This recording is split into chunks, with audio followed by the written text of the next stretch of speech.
Hello, everybody, and welcome to the Tagline podcast. This is the show where we try to be a little bit more, well, I wouldn't say serious. With me, as always, is my co-host, Gene, the Angry Penguin. I almost said Artemis Ira, our guests for today. Yes, Our regular I'm a guest today. Yeah. You want to introduce the topic, Gene? Well, I want to make Ira do it. Really? Make the black Not guy just do because of the title, it seems appropriate. Once upon a time, Okay. there was a genre. The genre today is Blaxplotation. Yay! The good and the bad. The really The really bad. Are we going to start with does anybody know anything about that part of the history of film to fill people out? I can go into it. Basically, during the late 60s and the 70s, they realized the majority of the movie studios realized that they were having a problem bringing in African Americans into the theaters. They weren't coming to see the same movies that they were putting out. And so they realized that, well, we have all this money on the table, and at the time, products were starting to get focused at the black community because there was money there. So they started making Blaxplotation movies. Yeah. This is one of the reasons why the early Blaxplotation movies were stereotypical as all hell and made by white people because, for the most part, that's all they really had to make them. They weren't given a lot of money to make, and they were made towards what they think black people would want. Yeah. Sometimes it worked. Sometimes it worked, but the majority of the time it did not. Well, I mean, it's like in any genre, you've got some in there that are so bad they're good. Yeah. And then like as it got into where the films were actually decent films, you know, like Superfly and Shaft. No Blackula. Yeah, Blackula. No, Blackula does not belong. We actually, Liz just said that Blackula is best vampire. Even black people notoriously make fun of Blackula. Well, if you think about it in universe, Blackula was a black man so badass that Dracula said he's got to be one of us. It's such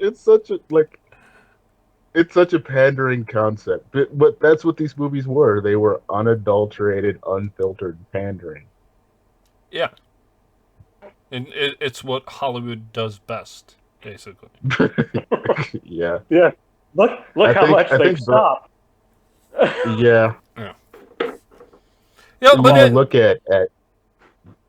Yeah. Sorry, Art. Sorry, Art. Oh no! No. When you look at the history and some of the early movies that were actually good, that are still considered classics, like the Shaft franchises that are still loved, and the earlier stuff, like what I consider the first generation Blaxplotation movies. A lot of them had reoccurring themes because that's what black people were supposed to like. Stuff like pimps and hoes and malt liquor, and a lot of what became the second generation stereotypes of black people came from these movies. Well, I mean, if you want a real rundown of it, watch something like Undercover Brother or Black Dynamite, and you'll get it all laid out. That's third generation. Yeah, Sweetback Badass. That's one of the first ones, right? Yeah, Sweetback Badass. because they even started branching out and trying to make black kung fu movies back then with Jim Kelly and Black Dragon, and that was the Chinese trying to make money off of Blaxplotation. That was real. That was hilarious. It was like, you know what, we can get like, because they realized that black people were their primary audience for kung fu movies Yeah. in the West. So they were like, well, let's tailor some kung fu movies to them. Yes, and I watched The Last Dragon earlier this that week, was and that was the end of the today first again. generation. Yeah. The end of the first generation. Yeah. And would you call it the nail in the coffin of the first generation? Yes, it was the nail in the coffin, baby. it and Break Into Electric Boogaloo. it's filled with really bad attempts at breaking stereotypes. And not only that, Yeah, but it's that's why I love it so much. It's so incredibly cheesy. But yes, I totally get why you love it, because it's so cheesy that it's lovable. Yeah. Well, it's been a long time since I've seen it. And one thing I remember about it, like, it feels kind of genuine, not well made. Yeah, genuine. they're completely like, genuine. See, here's the thing: Barry Gordy, put out the money to make this movie, a Motown movie. The movie was made to push Motown's, second generation of music and whatnot. Yeah. And so that's why you get all those musical numbers, and there's so much music in the movie because they were pushing it. But the director he wanted to make something serious and something good, and they actually got the go ahead to film in New York, which so many movies and whatnot do not get the money to do so, which is why the movie looks so authentic, because it was actually filmed in New York. Yeah. And there's just so many behind the scenes stories that are funny about just how messed up production was, and like the Asian guys, the Chinese guys that run the Some Dumb Goy. Yeah. The ones who can't play dice. Like the song that they sing, the director literally, like, they asked him, well, because they were like, well, we're going to use it, like, we want to put another song here, and he was like, I don't know, so he just made up some shit on the spot. He literally said, go make a song for this scene so they could sing it to. He's like, well, what do you say? I don't know, make up some stupid shit like Hot Sake Yaki Yaki Sue or some shit. And they literally turned that into a song that charted.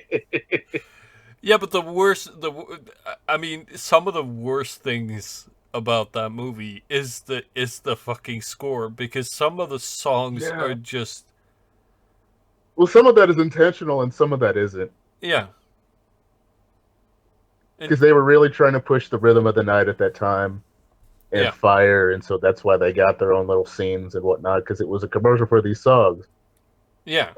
But it's become a parody of the era so well. It's become such a time capsule of just cringe, and that's why it's beautiful.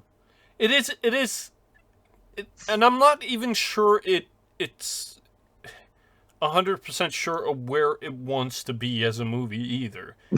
Yeah, because it clearly makes fun of itself. Yeah, it clearly is self-aware enough to have fun with the stereotypes, but it's also really, really serious on certain levels, which is just weird as hell. And the romantic story between, oh god, it's just... It broke you, didn't it, a little bit? It did, because the way that he acts towards people, it seems like he's never the main character, Leroy. No, the way he interacts. Leroy Timac was not an actor. He was a martial artist that they pulled in to do this because he was pretty and he was a martial artist. Yes, it can tell because his acting is really stilted. He could not. He'd never acted a day before in his life before he got this movie. Yeah. On the opposite, Julius didn't know how to fight. Yeah. But he was chewing up the scenery because he was like, fuck it, I'm going to overact everything. Yeah. And it's so funny, like, to see him try and act and try and do this parody of these kung fu characters that these men that like you could have had an Asian guy, a Chinese guy play Bruce Leroy, and it still would have worked because that was what they were trying to portray. But he's such a bad actor Yeah. that it doesn't really shine through without being a parody. Yeah, because it seems he seems so unnatural in that role that it feels like it feels like a kid who has spent all his time in a monastery or in a fucking institution somewhere and doesn't know how to relate to people at all. Because some of the lines are written in a way that could be, it could have double meaning, basically. It could be a double entendre in the way that they are written. But the way he says it, a lot of it sort of comes out as basically just this doe-eyed, naive person, which is funny because that's what they were going for. Yes, well, yes. Here's a question. I didn't do my homework this week. I didn't get to track down a copy of it. Work's been killing me, but does he, and I can't remember. I remember some of the cinematography and a bunch of the silliness, but does he read the lines like somebody who just straight memorized the lines? Yes. Oh, okay. That's what I remember that. And that's why I think the some dumb goy scenes at the Cookie Chef are so funny, because you basically have a black guy who's a parody of Asian culture at odds with Asians that are a parody of black culture. Which is great. Yeah. And that's why those scenes are so fucking funny, where he teaches them how to play craps because he's black, but he teaches them how to play hopscotch instead. Yeah. Which is, yeah, and that's what I mean about it as well. Not being so Him aware. not getting the some. Yeah, exactly. Not seeing the some dumb goy joke because he's some dumb guy. Yeah. Oh, it is really charming. Did you just get that finally? No, like I said, it's been a long week. It hits the middle of my brain. It's like, oh no, the movie is entirely making fun of itself the entire time. Yes. If you catch the little hints that it's doing that. Yeah. And then you have Shonuff, which is one of the most surprisingly deep characters in the movie. Because he's played for a joke, and he's overacted, and he's played for laughs. Yeah. And you think this guy's a joke, and you can't wait, and then he actually shows up with the fucking glowing hand. It's like, oh, that's why he was calling himself the master, and that's why he was acting the way he was. Yeah. Because he's a reputation when they get into the and into the hands of somebody who doesn't deserve them. Yeah, and you're like, okay. It definitely has the feel of something like Kung Pao, or in certain elements, because it does make fun of kung fu movies in addition to also making. Are you going on a quest? Are you going on a quest for knowledge? Yeah. No, I'm going to visit my mother in Miami. Yeah. It is. Well, here's a question. Could you make something like that on purpose? Could you? It was a complete accident. I think there were so many hands in that movie trying to make that movie what they wanted. Like, yeah, it became Gordy chaos. wanted it to be basically an advertisement for his music videos and his music and for Motown. And the director wanted to make a parody of kung fu movies.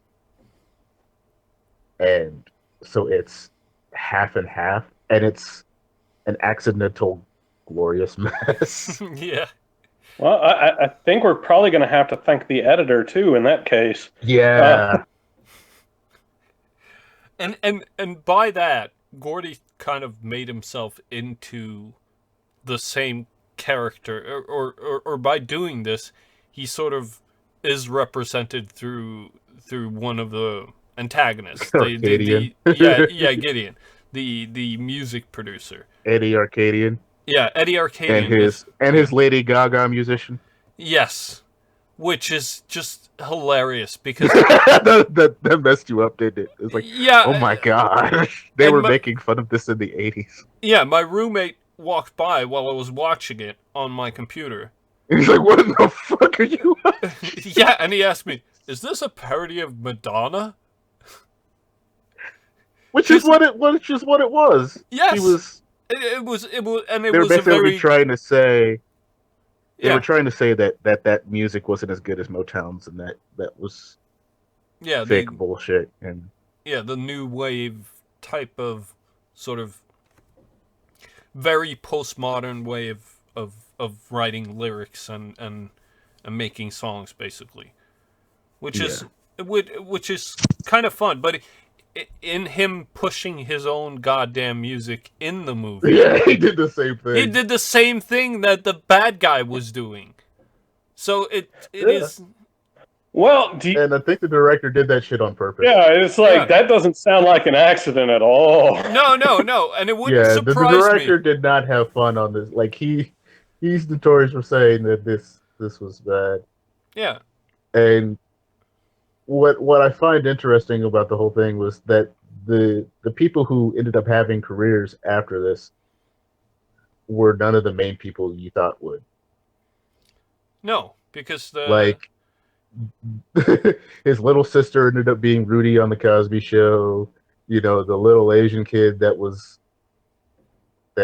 trained at his dojo showed up a lot in the last couple fight scenes. You know, ended up being the Leonardo in the first Ninja Turtle movie, and then Kino in the second. Oh, really? The overacting guy or the really little Asian kid? No, the little Asian kid. Oh, cool.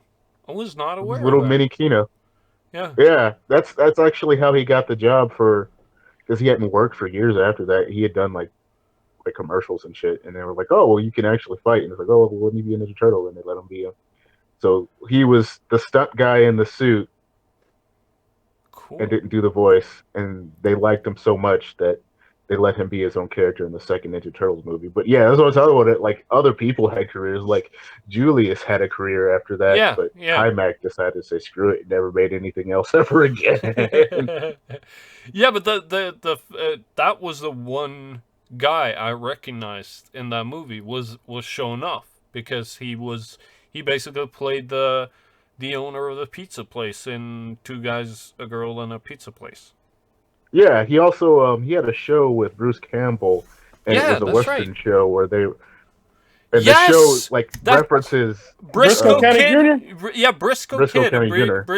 Briscoe County Jr. That show actually references Show Enough in it. And it's hilarious because it's like wink, wink that he's probably an ancestor to Show Enough. It's kind of funny that he's in two of my favorite shows from the 90s. And he chewed the scenery on that part, man. Yeah, that's why everybody loves his character. Like nobody cares about nobody quotes anybody but him from that movie because he had all the best lines. Yeah. Show enough. And all the best scenes. Well, it's like me and Shannon. I don't know if you were there for that one, Art, but we were talking about villains before, and it's like best movies had the best villains. You know, nobody. Yeah, he's such an '80s villain too. That's super powered, but still silly, kind of goofy, kind of. He's evil. Skeletor in a fro, basically. And I'm not talking about Skeletor. I really like that. I really like it. No, but I'm not talking about Skeletor in the Dolph Lundgren movie. I'm talking about Skeletor from the from the cartoon. Yeah, he's a cartoon character. He is a cartoon character. Pure and simple. Yeah. It's brilliant. Very fitting. I love that movie as a kid because of him, because he was such a cartoon character. Yeah. Like, that movie wasn't even supposed to be a kid's movie, but it ended up being one anyway. Yeah. Well, here's a question for y'all. Y'all answer this one. Could they make that today? Oh, hell no. They tried to remake it a couple years ago, and Samuel Jackson was on board to play Sho'nuff. Oh, God. But it never went through. Let them just give him an opportunity to choose scenery, and he will do it. Yeah, of all the people who was gonna, yeah, because that's the one role everybody would want if they remade the movie. Everybody would want to play Sho'nuff. And Like, actually, and once you actually, once you watch that movie, you see just how much it's referenced in everything. yeah. But here's the thing: I wouldn't cast Samuel L. Jackson in that role. I'd I rather wouldn't cast someone like Busta Rhymes in that role. To be quite honest. either. Only because he did a parody of it in one of his music videos, Oh Yeah, yes, and it was yeah, glorious. It was yeah, and it glorious. was glorious. yeah. But I'm He did still. he did a Lethal Weapon parody in that same music video too. Yes, that's right. But there's a lot of But parodies there. I think. I'd actually like to move on to what I consider the second generation, Yeah, let's do that. and that started with Boys in the Hood.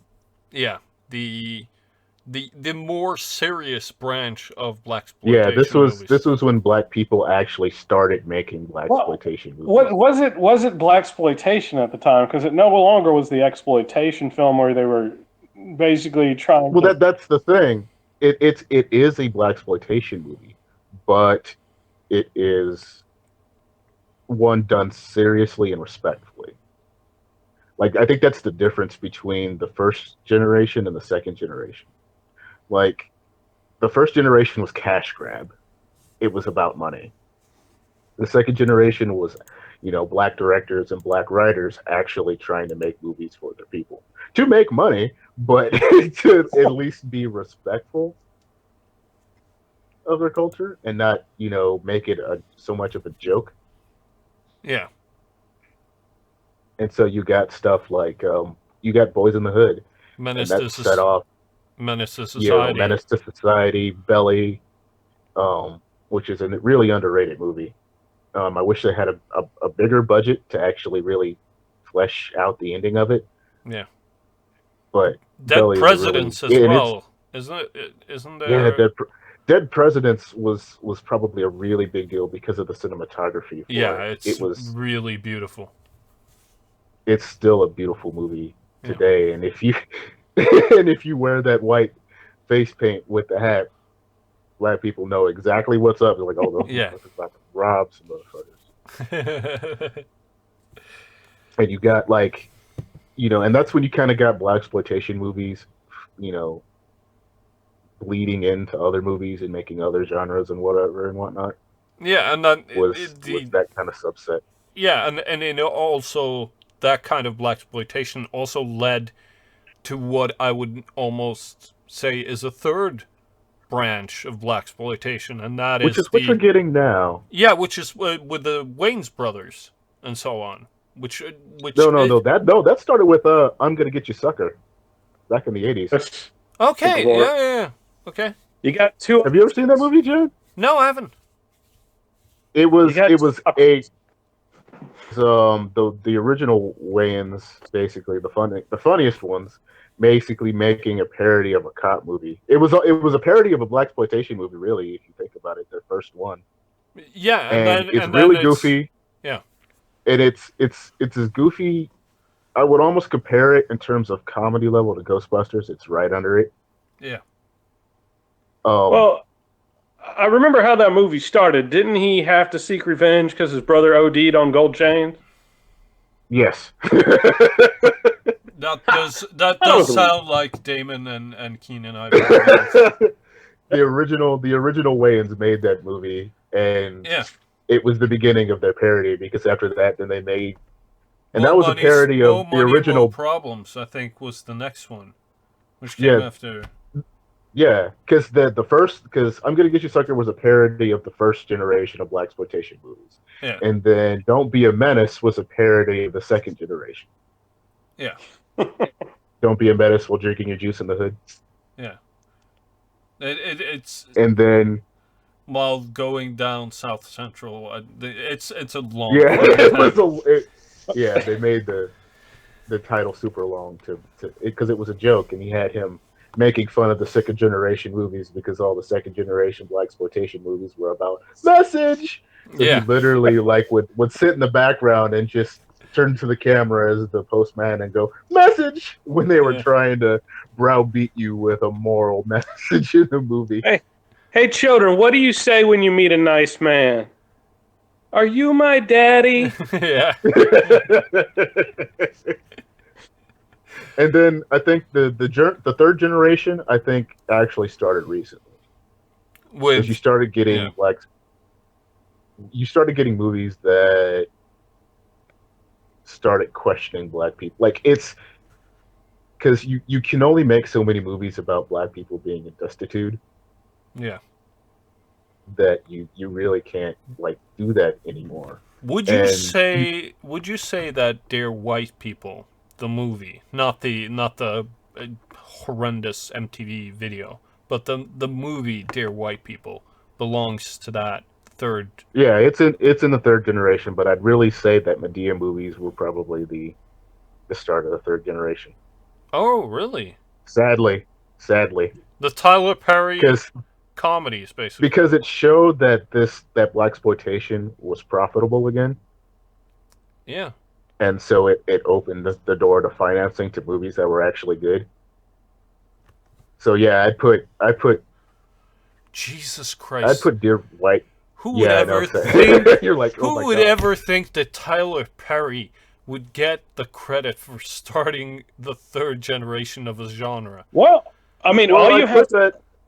I put that in the Boondocks TV show right there in the same kind of category in the Oh same yeah, yeah, situation. yeah, yeah, yeah. Well, Because the Boondocks is a blaxploitation TV show that that is so self aware that it still makes fun of blaxploitation, Yeah. which is why so many episodes are parodies of blaxploitation movies. Well, and I think at this stage, all you have to do, like what Tyler Perry did, was he showed that once again that you could make money off targeting films solely at a black audience. You Yeah, know, and that there was now culturally enough crossover where you were going to make even money. well, Make money from even from other races that would go see the yeah, movies. yeah. Even if you target Because solely a black audience, it's not going to be just black people going to see it. yeah, and that's where you get I think because I wanted to bring up this movie because so many people haven't seen it and it's so good. Um, Dope. It's about a nerdy black kid who's into '90s hip hop and Oh, has like a punk hip hop band what, with like Beastie a Boys? lesbian black chick and an Indian dude that is 1/32 black, so he can say nigger. Brought up in the movie, All right. and the whole movie is about basically him being pretty much the anti-stereotype of what black kids are, but him getting thrown into the life. And it's a comedy. It's not it's a dramedy really because it does have its serious moments and whatnot. But he's basically an avatar for someone who doesn't really belong in any of the black stereotypes, and him getting into a very '90s blaxploitation heavy scenario and him having to work his way out. And it's a really really good movie that says some important things. I'm not going to ruin anything about it because I want you guys to go see it. Yeah. But it's probably the best third generation blaxploitation movie there is out there because the comedy is good and it has a white guy who really really wants to say nigger and earns the right to. Yeah. No, I'm not touching. No, I live in the South. White people don't say that. No, No, that it's one of the funnier scenes in the movie, and I'm not going to spoil it because I want you guys to. But it's called Dope. The actor in it actually, there's a Netflix series that came out recently called The Get Down, yeah. which is about the birth of hip hop in the Oh late yeah, yeah, '70s yeah. and early '80s. Yeah, And he actually plays the main actor that played the main character in Dope actually plays a character in that TV show. I think my Oh. I think my And brother actually has been watching that show. Yeah, it's a blaxploitation TV show if I've ever seen it. Yeah. Anyways, It's a good one. It's yeah. not like Empire. Empire is bad. Well, Empire is the nigger version of Glee. Oh, ouch. Yeah, that is Well, nasty. and some part of me wants the idea of blaxploitation, where it's blaxploitation sounds so cynical, like the makers are doing it cynically. Yeah. Part of me wants to kind of differentiate that between that and something like, Boys in the Hood or something, where it's a serious film. I don't know what y'all think about that. Yeah. But that's the thing. What would you call those films? Just films. Just Urban movies. the, even with the blaxploitation movies that are really really good, like Boys in the Hood or Dope or Belly and whatnot, and even some of the old school ones that accidentally were good. Shaft. It's Shaft. But even with those movies, they were still made to exploit the black community and get money from them. It's like going to a restaurant that's made specifically for you and the food being crap versus you going to a restaurant where this food is made to target you, but the food is good. Okay. Yeah. Yeah. All of a sudden, when you did the little Shaft theme song thing there, I really wanted to see a Shaft Flash Gordon crossover. Oh Jesus! That would have been fucking awesome. But I just heard both of the things going in my head and hearing two groups. Shaft and Flash.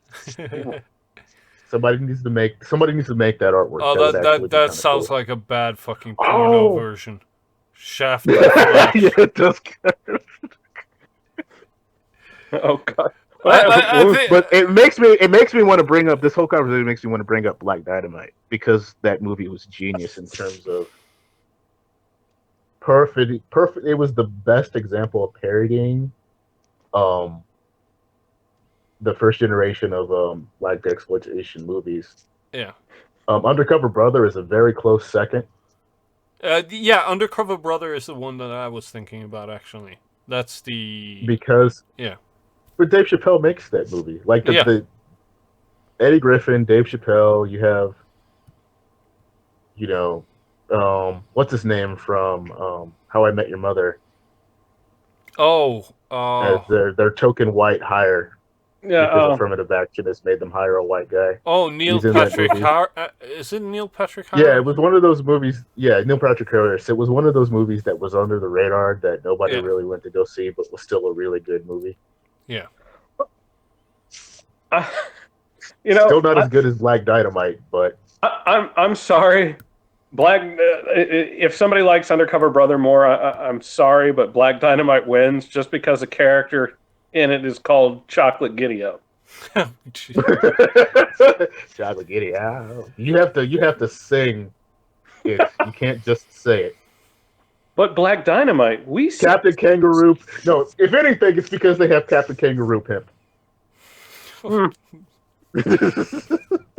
This is just levels of learning. You have the boom, like that whole movie was just such a loving parody. Like you could tell the people who made the movie because Michael Jai White helped write it, and his friend directed it, and it's such a glowing parody while also pointing out just what was so bad about these movies. You got the boom mic, you get bad editing, you get just terrible stuff.